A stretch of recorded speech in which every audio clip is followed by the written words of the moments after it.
What's going on with you two? I exclaimed as I walked in from work, only to find my husband and daughter sprawled on the living room floor. What's wrong? I rushed to their side, panic rising in my chest. They were both in the midst of a seizure, struggling to breathe.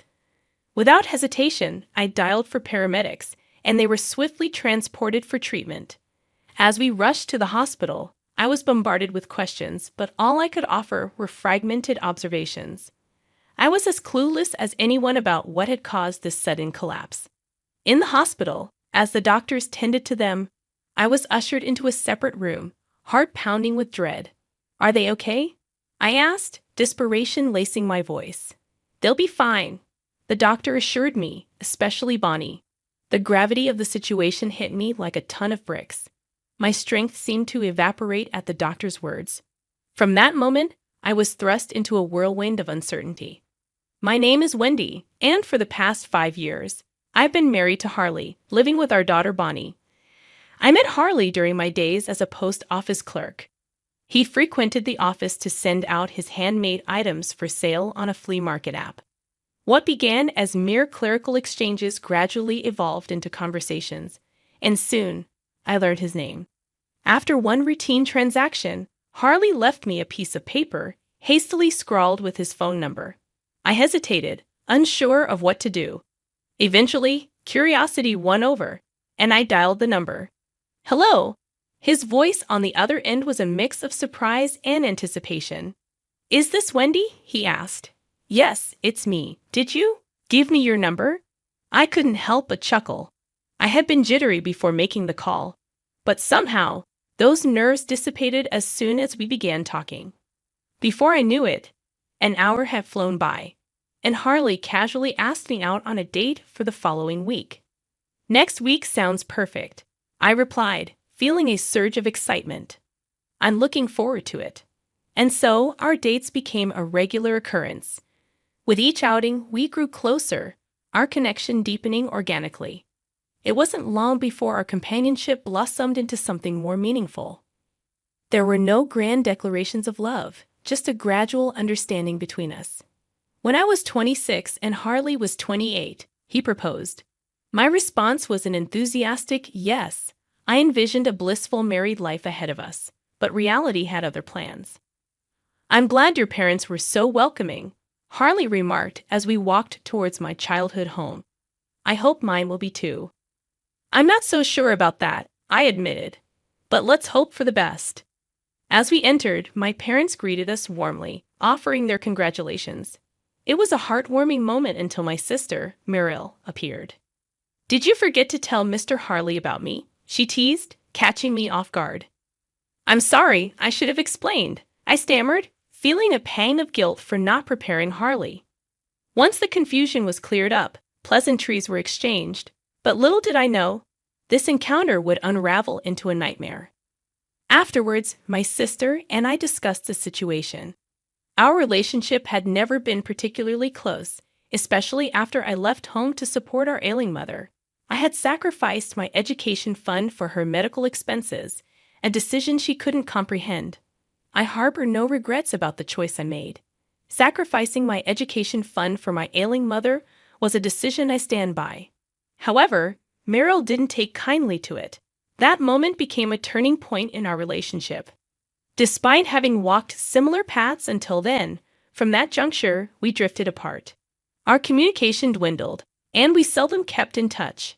Even during occasional visits home, we made a point to avoid each other as much as possible. That dynamic remained unchanged. Yet, strangely, she seemed genuinely pleased about my marriage. "I thought this might break the ice," I remarked, attempting to lighten the tension. "That's nice. I wish I could find someone like Harley," she mused wistfully. "I'm sure you'll meet someone wonderful," I reassured her. But her response caught me off guard. "Actually, I think he may have already appeared," she hinted with an enigmatic smile that lingered in my mind. And so our married life began. With the arrival of our daughter, we reached the pinnacle of happiness.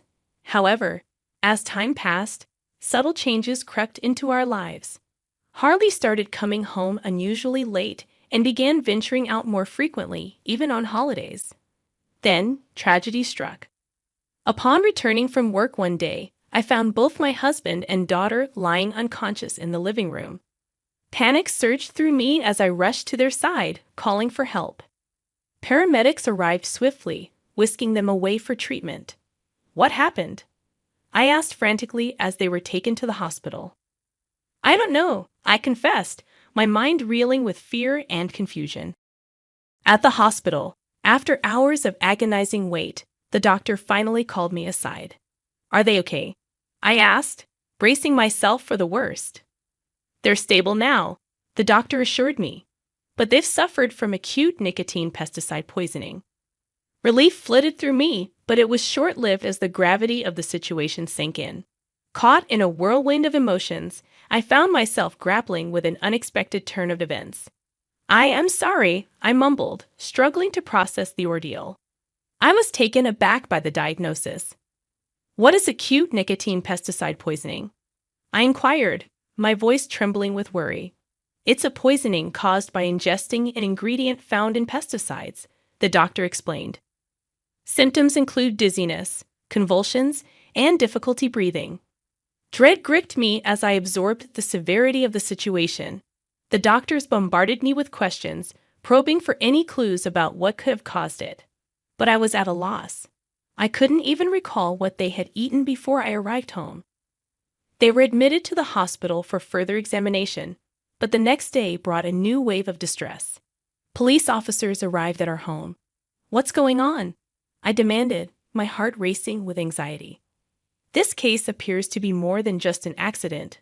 One officer stated, we'll be investigating it as a potential crime. Can you tell us exactly how you found them? Their scrutinizing gazes made me uneasy.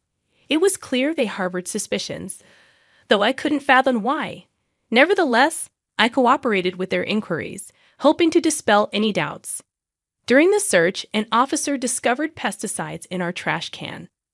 I don't know anything about this, I protested, genuine confusion clouding my mind.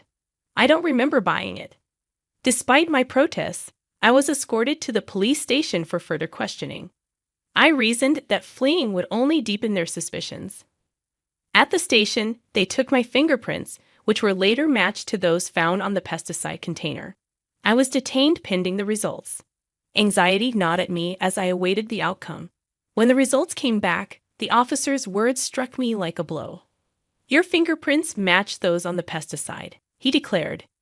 You're now a suspect in an attempted murder case. I was stunned. How could this be?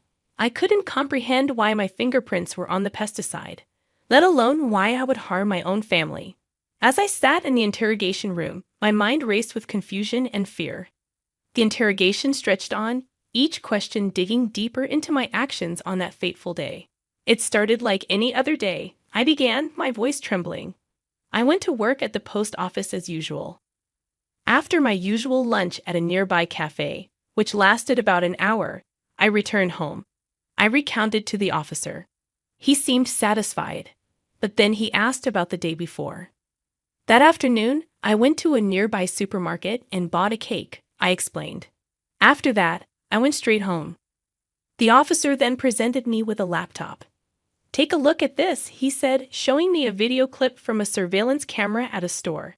In the footage, a woman stood in front of a shelf stocked with pesticides. Is that not you in the video? The officer inquired. My heart skipped a beat as I scrutinized the screen. What is this? Why, it's me, I gasped. But then realization dawned on me. No, wait, this is not me. The officers exchanged incredulous glances. Are you sure? One asked cautiously. I pointed to the screen, where I noticed a detail. Look here, I urged, indicating a mole near the woman's mouth. I don't have a mole. This isn't me. It's my twin sister, Meryl. The revelation stunned even the police. Your twin sister. They echoed in disbelief. As they reviewed the evidence, they found footage of me at the supermarket wearing the same clothes as the woman in the video. However, no one outside my family would know if I had left the house dressed like that. It all makes sense now, I murmured. That's what it meant. Concern flooded me as I realized the implications. What has happened to my husband? I inquired anxiously. If he's out of the hospital and back at home, please check on him immediately.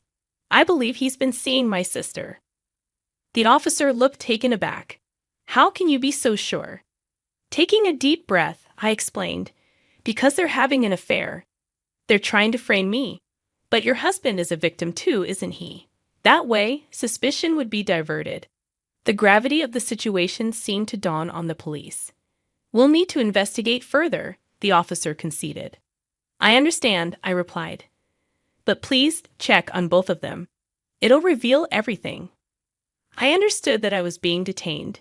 Typically, I would have been arrested immediately, but they decided to hold off on my arrest, recognizing the significance of my testimony.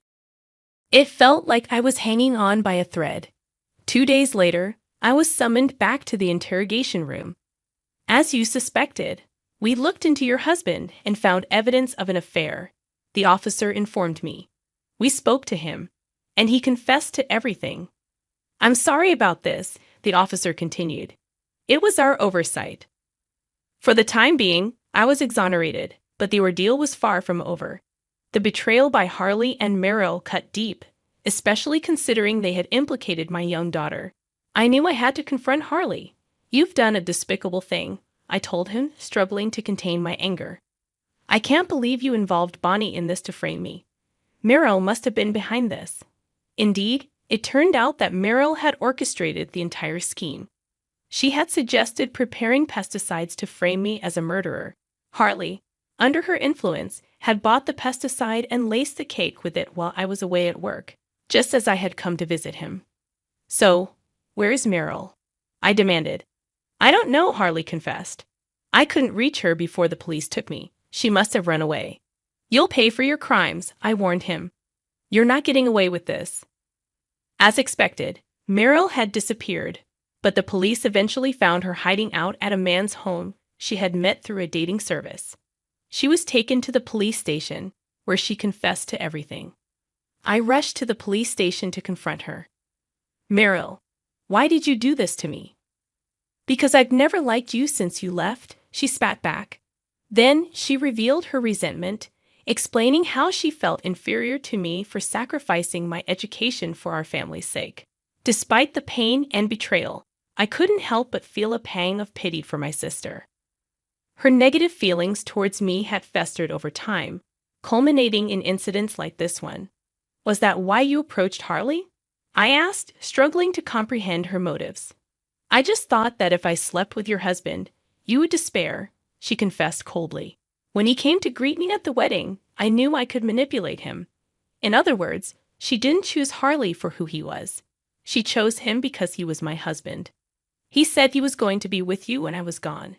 That stupid man had a crush on me. I just made it easy for me to take advantage of him," she continued, devoid of remorse. "I can't forgive Harley, but still, he was just being used by her." Despite the betrayal, I couldn't help but feel a sense of pity for Harley. "Why did you target Bonnie?" I demanded, struggling to contain my anger. "Of course, it's because she's your daughter," she retorted, callously confirming my suspicions. "Well, whatever the reason, what you did is unforgivable. You'll pay for it for the rest of your life," I vowed, my voice trembling with anger. With those words, she was taken away. The trial of Harley and Merrill commenced. My husband was accused of framing me for attempted murder and faced numerous charges. In the end, he was sentenced to prison, including payment of alimony. Merrill, too, faced trial, and despite her execution, she would soon serve her sentence and come out. However, even if they atoned for their crimes, the scars of their actions would linger. They would forever be labeled as ex-convicts. Meanwhile, my parents offered to move in with us. "Would you and Bonnie like to come live with us?" my mother proposed. "I think your mom would be happy if you did." Though hesitant at first, I accepted her offer for my mother's sake, who was exhausted from the ordeal. With my mother's recovery and Bonnie's cheerful presence, our new life together began. From now on, the four of us would reside in a new house, finding happiness together.